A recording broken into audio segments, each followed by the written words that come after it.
Morning, everyone. Thank you for joining us on question hour 19 on the economy, markets, and investments. We have with us Mr. Sunil Subramaniam, Managing Director of Sundaram Mutual. Welcome to question hour 19, sir. Hi. Good morning and welcome to everybody. We've received quite a few questions, sir. So I'm going to bucket these into 4 categories. Economy first. We'll do markets next. We'll do investments, general questions third, and then the fund-specific questions. After these, we'll take the live questions that come in. So participants, please do post your live questions. We'll take them after we answer the questions that we've already received. Shall we begin, sir? Yes, please go ahead, Shweta. So the first question on the economy, sir. People are concerned about the Russia-Ukraine crisis and whether, the market is yet to bottom out. If now is the right time to buy into these dips, how will inflation hit our GDP? So what do we do? Crude prices are also really high. Can we see them coming down? So I'll just give you a little bit perspective on the economy and try and answer all the different questions that you've asked around the economy. So the first thing is that, as we all know, that the international economy is going through a period of crisis. There is this word called stagflation, which is being bandied about, and I will explain what the stagflation means, because that is very critical to understanding what's happening there and then what's happening in India.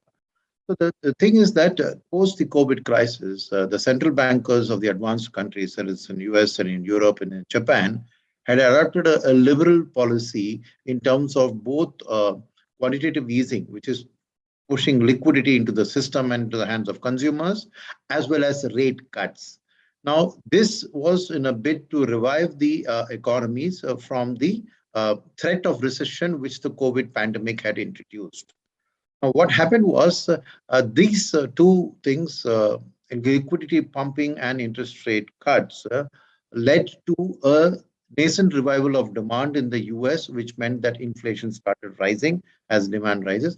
At the same time, the COVID had introduced a supply shock in terms of a lot of items because people couldn't go to work. The supply shortage led to the inflation.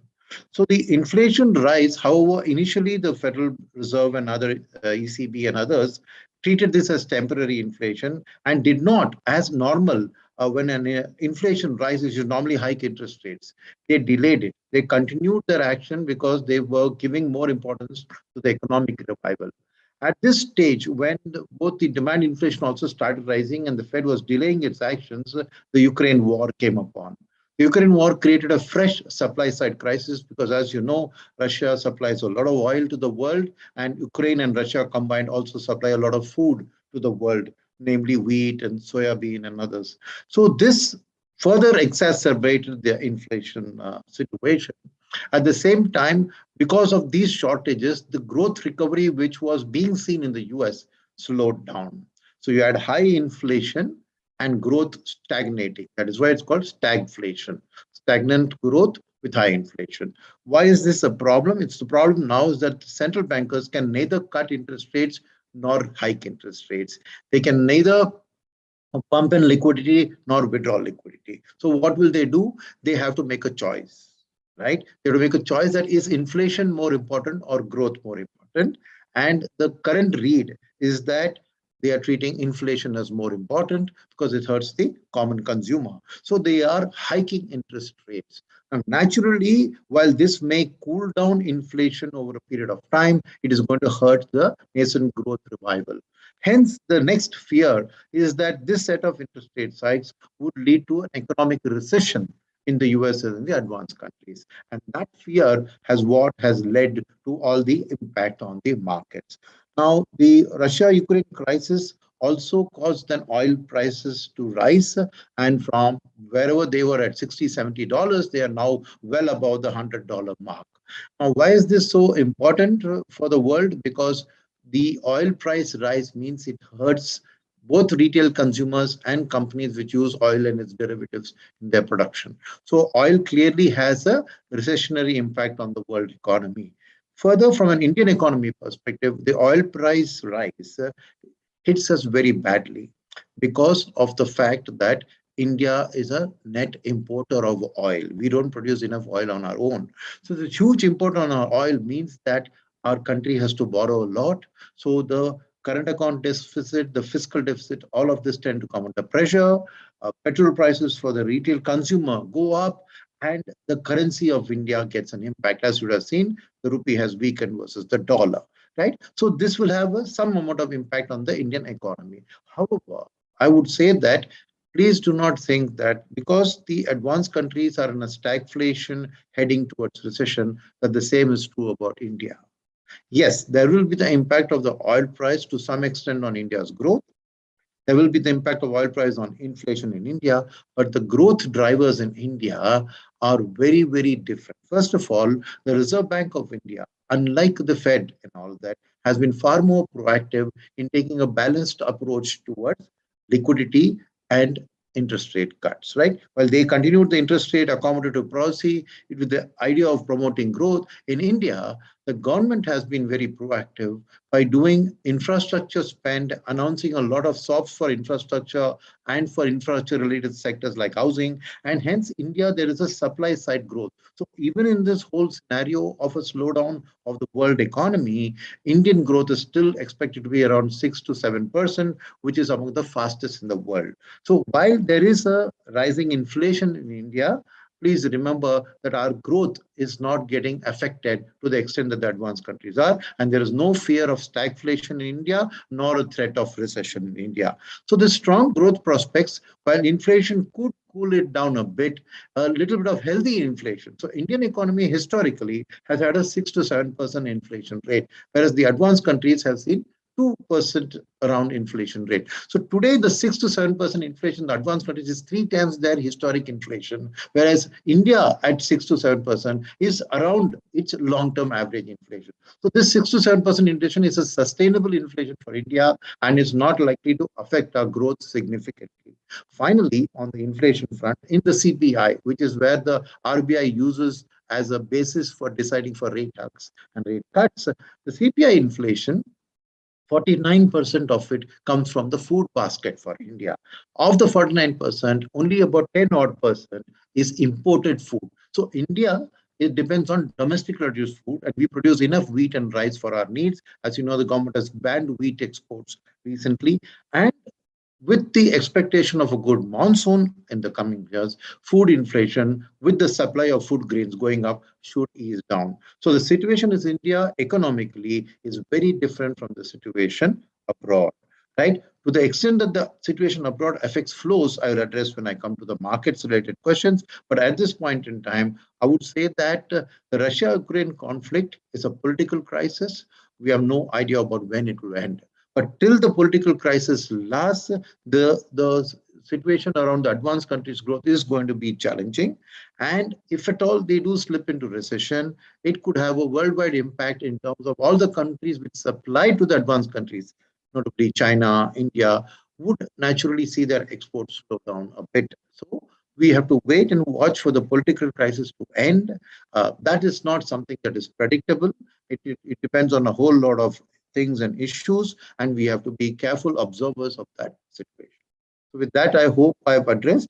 And will oil prices come down? Well, the conflict obviously has to resolve before oil prices come down significantly. And the countermeasures which are being made to promote oil, like from Iran and Iraq, and pumping more shale gas in the US, will have an impact. But if at all the world slips into recession, the advanced countries, then you can expect oil prices to come down because in a recession, demand for oil will come down.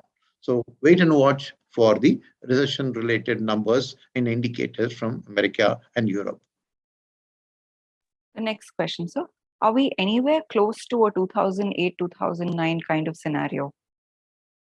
I think that, from a 2008-9 scenario, there's a difference between then and now because of the fact that there was a worldwide global financial crisis. We are nowhere near a worldwide crisis. It's a localized crisis to the Russia-Ukraine situation. I think by and large, the COVID pandemic has been addressed as an issue across the world, though China, there are pockets in China which are still impacted. So the global financial crisis was global. It was across the world.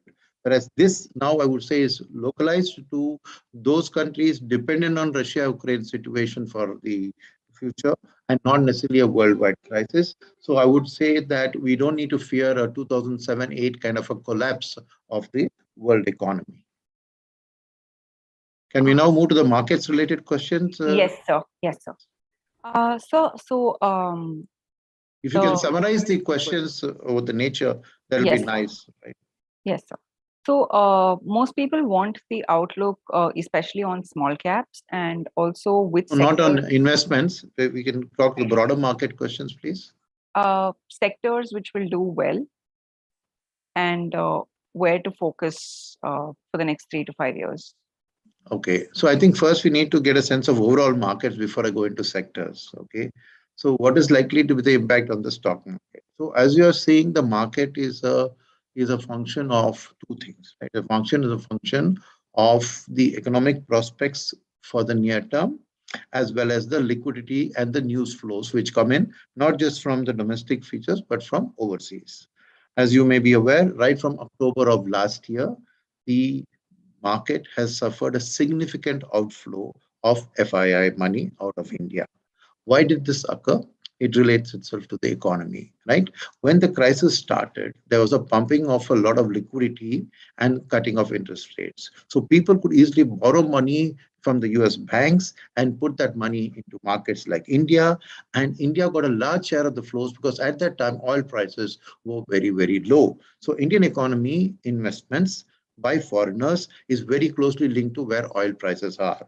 The moment the Russia-Ukraine conflict hit, oil prices started rising, number one. Number two, the dollar, because of the fact of inflation rising and interest rates being hiked, the dollar started strengthening. So for a FII who's sitting in Europe, he has a choice now of putting his money in US dollar, getting a very decent rate of return and the possibility of currency appreciation. Whereas in a country like India, he would face the prospect of currency depreciation, which takes away his returns. FIIs, first of all, pulled out money from all emerging markets in this period and put it back into the US markets. The second is within the emerging markets, India suffered a bit more in terms of pullout because of the fact that the oil prices rising meant that it was not good news for the Indian economy and for the Indian currency. Right. So this was the reason for the correction in the stock markets because the pullout. Now, when you now look at the data, and you see that actually the Indian market index has been among the best performing among the emerging markets. We have done far better. Why? Because in India, domestic investors have pumped in a lot of money while FIs were withdrawing. And though our markets have corrected, they're not corrected as much as the most of the emerging economies. So relatively from an FI perspective, he's lost less money in India than there, but albeit said he has lost money.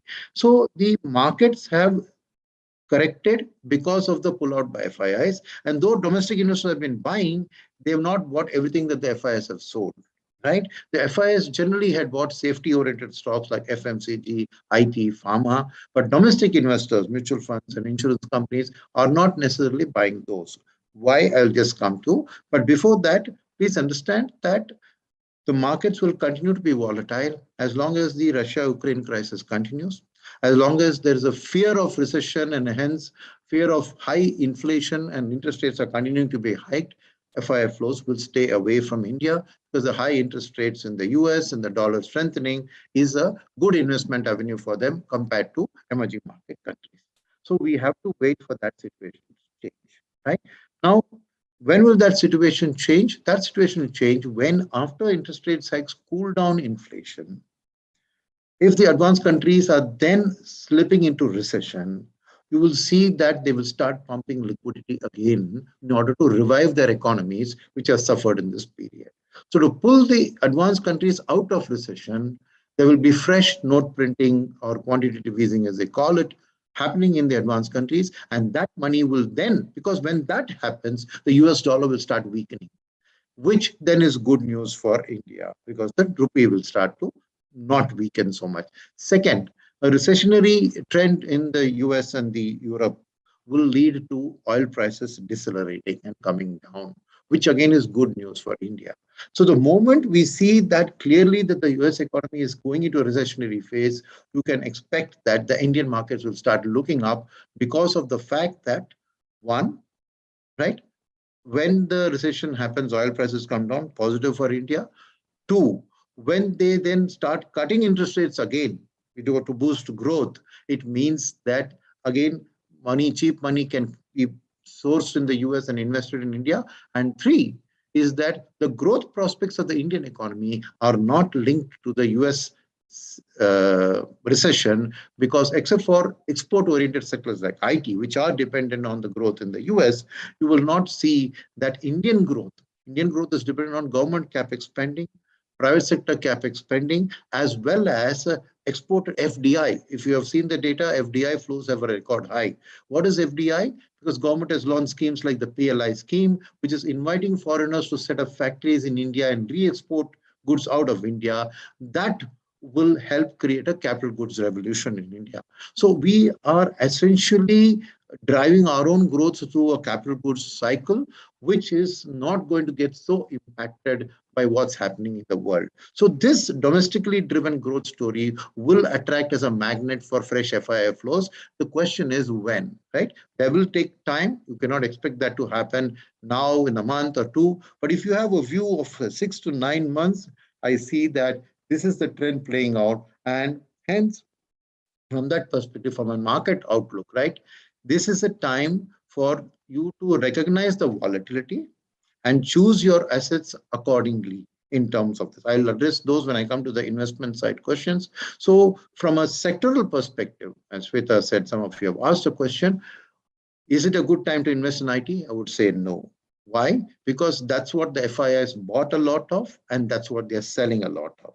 Why are they selling so much? First of all, they perceived IT as a strong growth engine for India, and they also thought that a weakening, dollar, weakening rupee would be beneficial. But what has turned out is that because of the recessionary fears, there is the fear that those companies which had planned massive investment on their IT infrastructure post-pandemic would delay that, because the recession would naturally mean they have to cut costs. So IT business growth prospects are not looking as robust as they were. They still remain a safer sector, but definitely not in the time being till the US economy beats this whole recession conundrum, right? IT may not be a growth engine. Similarly, pharma, again, because of the COVID pandemic, it got a huge boost. But as situation normalizes around COVID and the pandemic, the demand for pharma-related products also may not grow at the estimated levels. So I would say these IT and pharma are not sectors that you should strongly invest in. It's better to treat them as a safety component of the portfolio.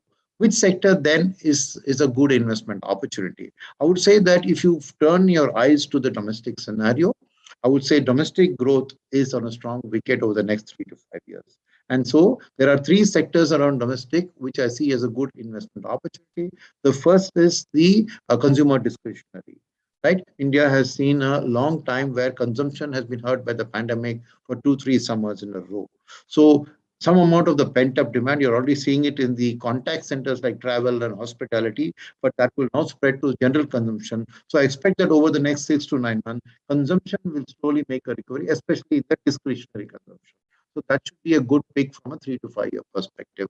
The second is, I just mentioned some time ago about the infrastructure investment of the government, the private sector, and the PLI-driven capex. So capital goods as a sector is also something that will grow over the next 3 to 5 years. So that's a good investment allocation to make.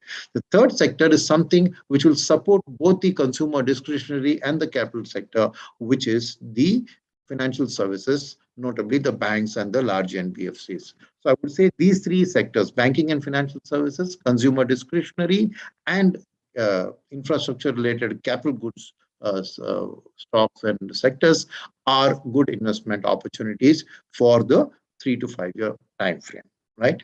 With that, Shweta, can we move on to the investment related questions? We just have one more on the interest rates. They wanted to know your view on it. So domestically and internationally, until inflation remains a threat, interest rates are likely to be rising. So I expect the RBI in the coming policy to hike interest rates I expect the Fed also to continue hiking interest rates. So interest rates, until the US really shows up the threat of slipping into a recession, interest rates will continue to be rise because inflation will get predominance over growth. And India also the same story, because in the run-up to the 2024 elections, the government's focus will be more on controlling inflation and generating employment. These are the two things which are big election issues, and hence the government will nudge the RBI to keep inflation under control. So I expect interest rates to be on a rising trend. Thank you, sir. Moving on to the investment related questions. The first few questions are on, whether we should invest in the US. Is it a good time since everything's beaten down? So I think that when you look at an allocation to various asset classes, investing in the US remains an option to invest in.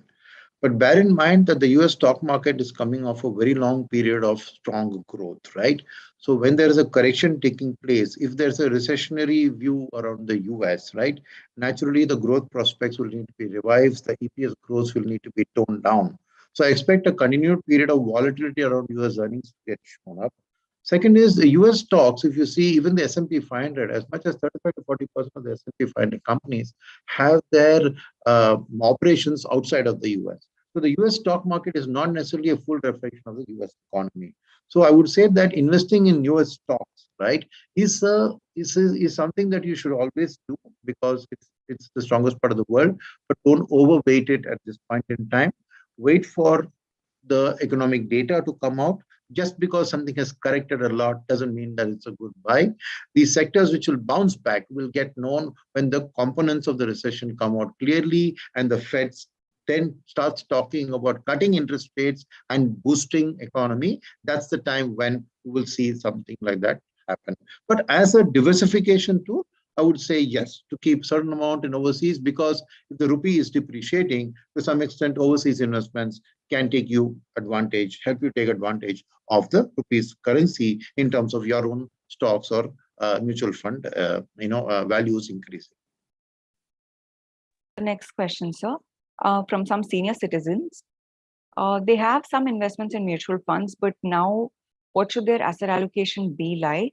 Should they also consider other alternative investments? So, as a senior citizen, I would say that you should have a large allocation to the hybrid category today. There are multiple funds in the hybrid category in mutual funds. What are hybrid funds? Hybrid funds are those which carry both equity and debt, and some multi-asset funds also contain growth. I would suggest that as a senior citizen, right, it is better to stick to the category where a fund manager is taking a call on how much debt, how much equity, number one. Number two, what type of equity? Large cap, mid cap component. How much to keep large cap, how to keep mid cap, right? One. Second, in the debt, how much you put in short term debt, how much you put in long term debt, how much do you put in safe government debt, how much do you put in risky or corporate debt. So there are a lot of decision making tools around here, and the hybrid category gives you one big advantage that most of the hybrid, except for conservative hybrid, carry equity taxation. So that's from your perspective also to invest in it. And when you then take out some money through systematic withdrawal plan, your taxation impact will be less. Second aspect of it is that the fund manager can freely move across from equity to debt and switch it without impacting your taxation situation. So as a senior citizen, I would strongly recommend what are the hybrid funds that are available. At the one end, there is the aggressive hybrid, which is generally carries 65 to 75% equity and 25 to 30% debt. That's one end of the spectrum. The other end of the spectrum, I would say, is the equity taxation oriented funds, is the equity savings fund, which roughly does 30 to 50% in equity, 30 to 50% in debt, and 30 to 50% in arbitrage, and blends the three according to the need of the hour. Because it carries equity taxation, but limits its exposure to 50 or less, it's a safer investment, but with lesser return, but lesser volatility. So I would recommend that as senior citizens, you put your investments in a range of hybrid schemes. In the middle of these two is the balance advantage, which has a dynamic allocation, where the fund manager can go from as low as 20% equity to as high as 70% equity. So he can keep switching. So that's a little more actively managed. So within these three products, large D, I would recommend you to do your asset allocation based on your risk-taking capacity. Though you're a senior citizen, doesn't mean that you shouldn't take risk, right? But I would say moderate it by doing it through the hybrid asset class rather than individually buying equity, debt, gold separately. The next one, sir. I have invested more in equity than in debt. In the present market scenario, will it be comfortable by switching it up? Not necessarily. If at all you want to switch it, I would say switch it to the hybrid, as I just spoke about. See, in debt, there are two things that you need to take care at this point in time. First of all, any debt investment for taxation, you get locked in for 3 years. So if you have a 3-year view, stay invested in debt. That's first of all, you should think about it from that perspective. Second, because you said you invested in equity, you want debt, and then you'll come back to the question saying, should I now switch back from debt? So that's not easy if you switch it to debt. One. Second aspect is that I just mentioned that interest rates are rising. So when you put it into debt and you put into a medium-term debt, because you think 3 years, so I'll put in a fund which has a maturity of 3 years, that could hurt you. Because when interest rates rise, those 3-year investments that the fund manager make will have mark-to-market losses. So that will bring down the return that you will experience. So what I would say is, so 3 rules I would put here. First is that I would say look at the component of equity and debt in your portfolio and look for a hybrid fund which has roughly that same component. That's number one, right? So the hybrid will give you both equity and debt exposure, number one. Number two, if at all you have a 3-year view, that's when you can consider debt, right? That's two. You should make sure that for 3 years you will not touch the money. Second, within that 3-year view, I would recommend that you go into liquid or ultra short term. I'll tell you why I'm explaining this. The view may be 3 years. The tax man says that you got to stay for 3 years, but if you put in a 3-year maturity fund, you're going to suffer mark-to-market losses.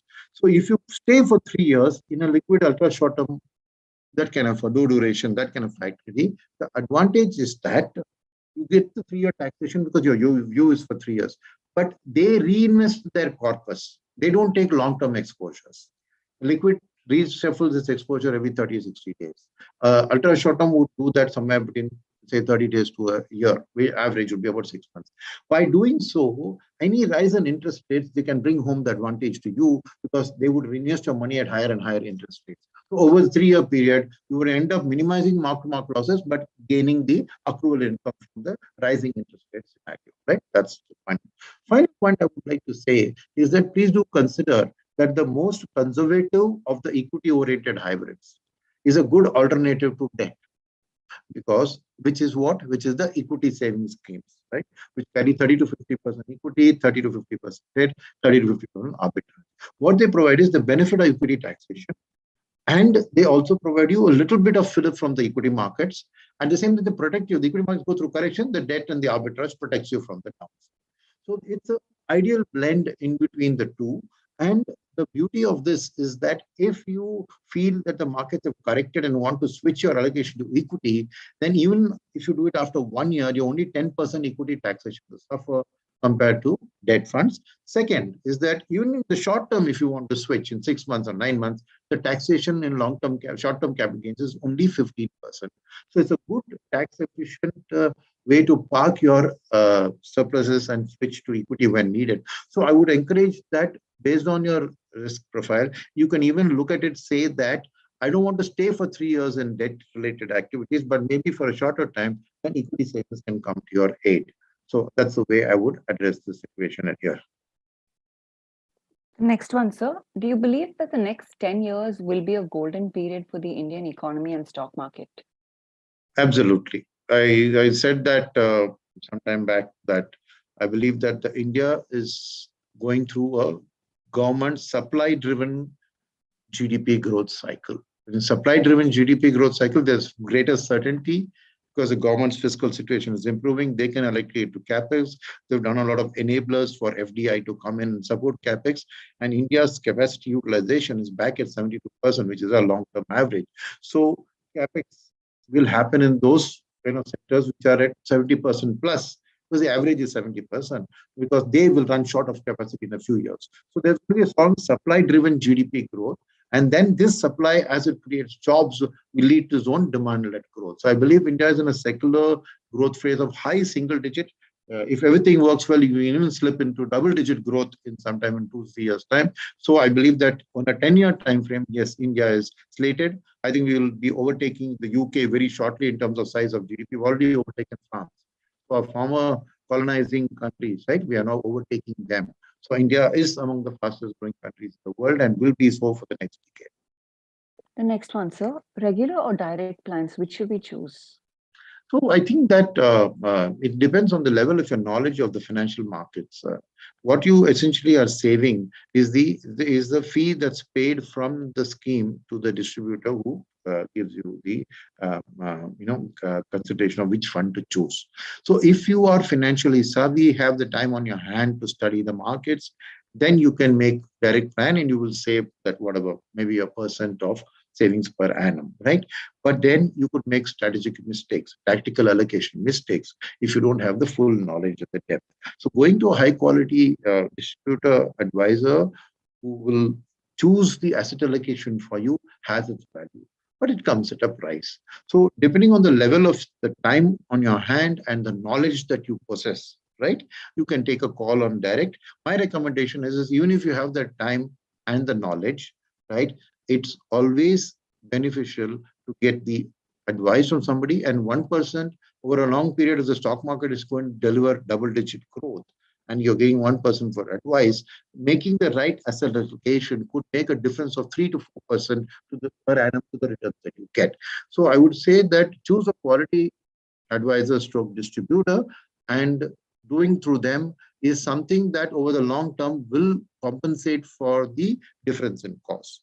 But like I said, the choice is yours in terms of, no, I have the time, the do-it-yourself mentality, technology enabled, everything is there, then you can choose the direct plans.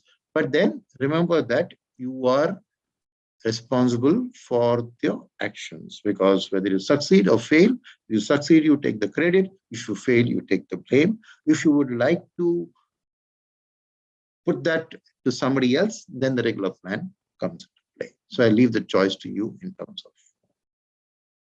The next one, sir. Which mutual fund should I invest in for a short duration of 1 year for high returns? And can I take a risk on this? There is no mutual fund for short duration with high returns.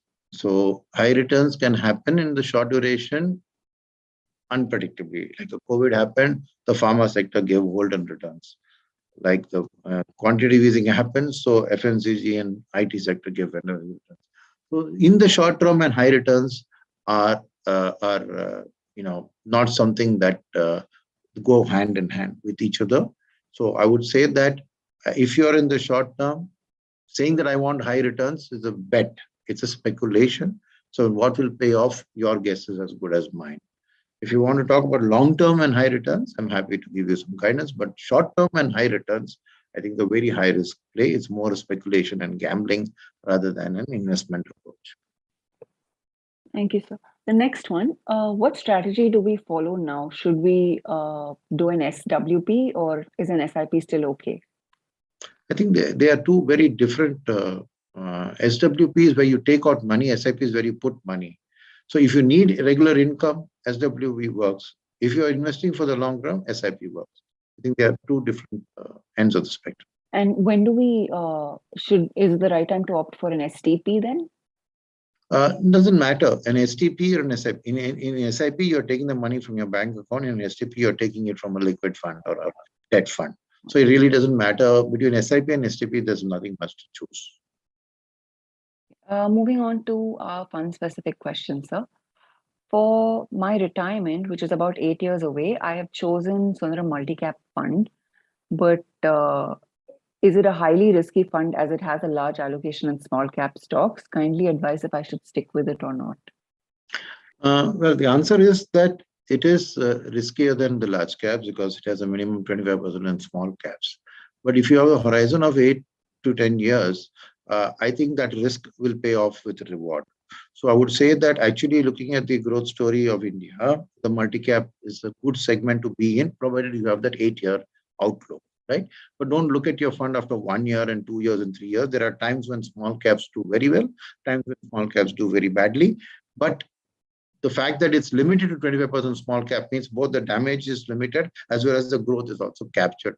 So I would say that the good choice that you have made in choosing the multi-cap fund, because your time frame is 8 years. So rest of these, I would say that the fund will deliver over that kind of a time frame, a reasonably good return. The next one, sir. I have invested in Sundaram Diversified Equity over the years, and now it is closed for further subscription. Is this suspension of subscription temporary? No, it's permanent. The reason we had to suspend it is because when we bought Principal Mutual Fund, they had their tax saver scheme.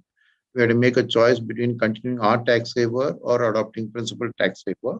And we felt that that was a fund being, since we were taking the principal equity team and the head of equity of principal has become the CIO, and the fund had a good track record, we decided to retain and rename the principal tax saving as the Sundaram tax saving. Hence, we had no choice but to close, because any mutual fund is allowed to have only one ELS scheme.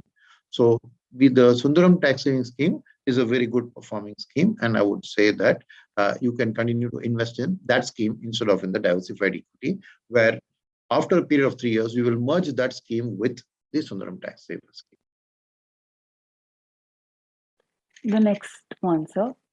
Why is Sundaram Balanced Advantage Fund's value less than the issue price? When will the fund outperform the index? I'm not sure the answer is right. So let me see if I can just share screen and show you funds, and some other fund related questions can also get answered in that process. So kindly permit me. Yeah. Can you see the screen now, Shweta? Yes, sir.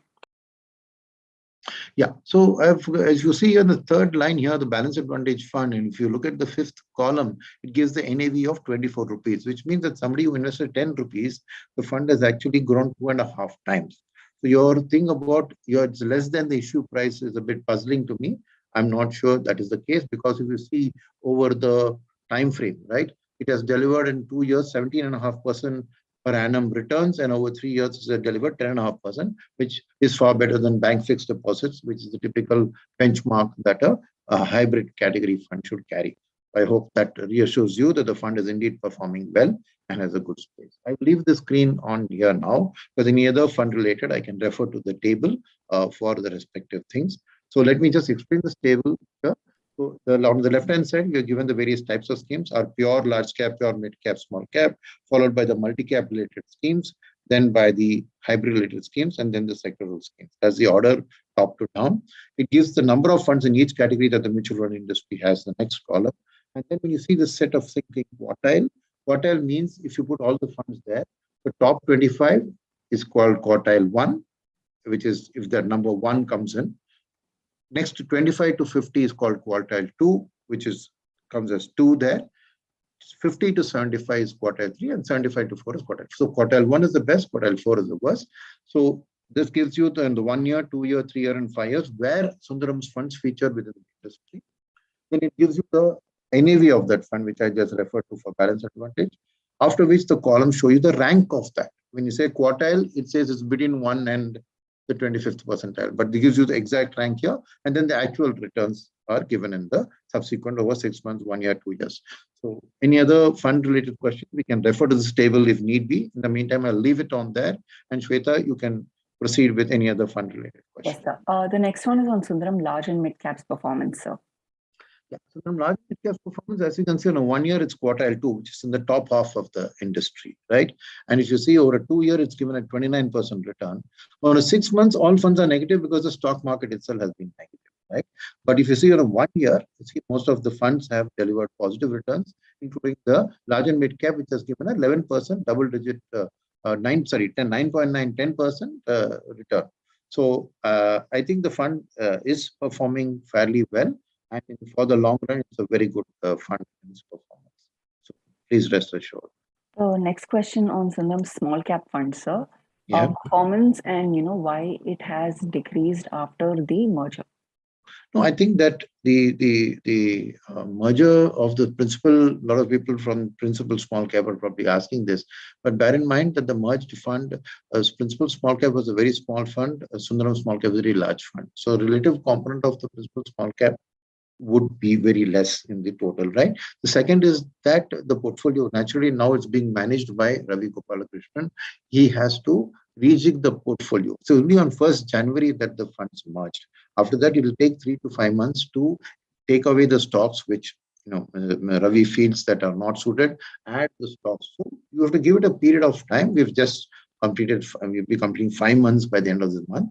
I think with another 1 or 2 months to go, the full portfolio rejig will get completed and the fund will come back on track. Notwithstanding that, if you see on a 1 year, it has given a 14% return, and on a 2 years, it has given almost 60% return. So the fund has done reasonably well, but definitely there is scope for improvement, and it will improve once the portfolio rejig is completed over the next couple of months. So I request you to be patient with it. The next one, sir. Why did you shift us from Sundaram Focus to Sundaram Large Cap? So it was not a choice. We are not permitted to have two large cap oriented schemes in the portfolio. So we had to perforce merge the large cap schemes. So I think that the portfolio of Sundaram Select Focus and Sundaram Large Cap before the merger were very similar. So it's a similar kind of a portfolio. So I'm sure that the returns will also be hovering similarly. And as you can see from here, it is on a 2-year basis given a 29% per annum return. And I'm sure that your long-term, large cap segment has suffered a little bit because of the FIS selling, but it will bounce back from that and improve the returns. I'm sure it is already a quartile 2 fund on 1-year basis, which means it's the top half of the industry large cap funds. The next one, sir. What is your view on the aggressive hybrid going forward? It is lagging on performance now. I think, again, the word lagging on performance, I would question, because aggressive hybrid, if you see there, is in quartile 2, which means it's the top half of the industry in terms of its performance. On a 1 year, it has given an 8.5% returns, and 2 years, 27% per annum, 3 years, 12%. So for an, I guess a hybrid is a combination of debt and equity. So in that sense, if it's able to beat your fixed deposit returns, I think it's done a good job, which I think it has done consistently. So I would say that, hybrid and balance advantage are all tactical asset allocation, which are middle of the road. You cannot compare them with pure equity funds for returns, because in the downside also, they'll save you the, kind of drop in this thing that you'll face. If you see in the hybrid category 6 months, the equity funds all have been double-digit negative, but these all have been only single-digit negative. So that's why they protect your downside, but still give you a bit of the upside. And I think they've done a fairly decent job of doing that. The next one, sir. Do we have any Sharia compliant funds at Sundaram Mutual? No, we do not have any Sharia. All right.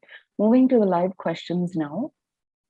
Is it the right time to park some money or invest in debt funds? And if so, which class or type of schemes can we consider with a 3-year minimum horizon?